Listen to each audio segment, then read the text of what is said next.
पढ़ेंगे। हिंदी व्याकरण में शब्द विचार चल रहा है। शब्द विचार में मैंने आपको कुछ और एक दो क्वेश्चन करा दिए हैं। प्रयोग के आधार पर शब्दों के भेद मैंने बता दिए हैं आपको। और अब आगे हम उत्पत्ति के आधार पर शब्दों के भेद पढ़ेंगे आज।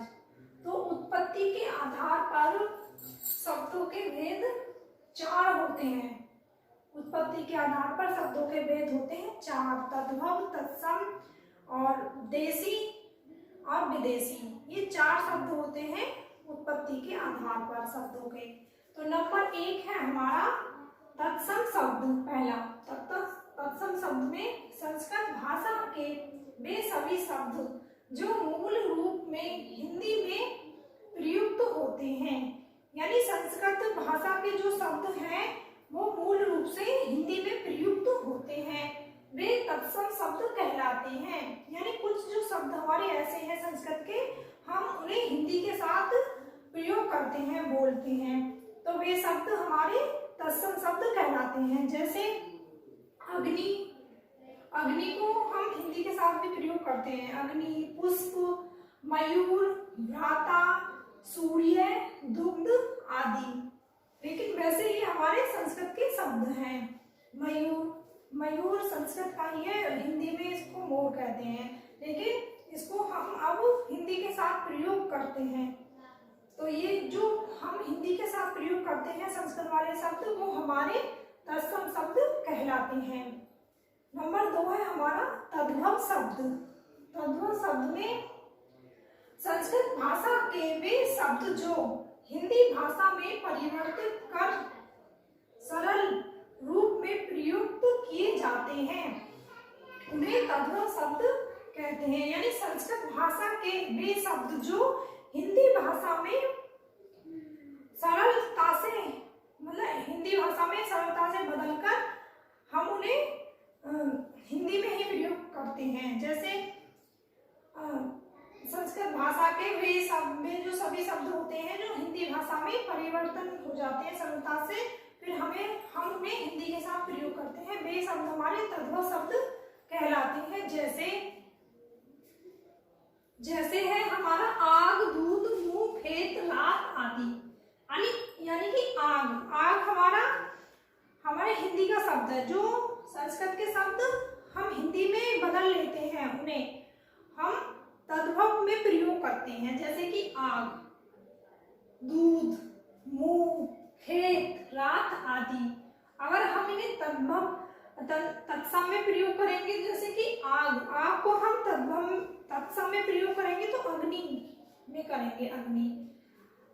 दूध को दुग्ध, मुंह, खेत का हुआ क्षेत्र, रात का रात्रि।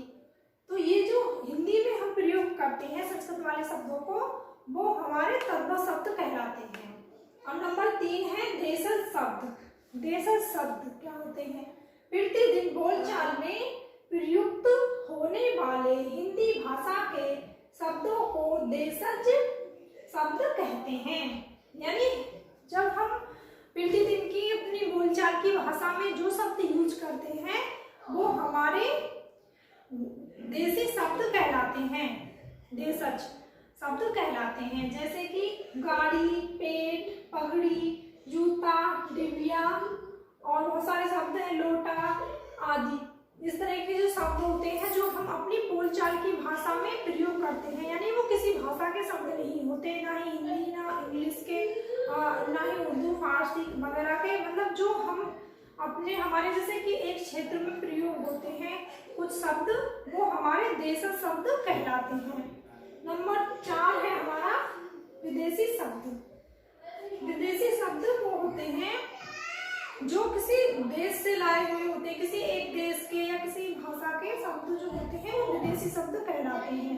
देखेंगे भारत में विदेशियों के आगमन के साथ साथ उनकी भाषा ने भी पदार्पण किया।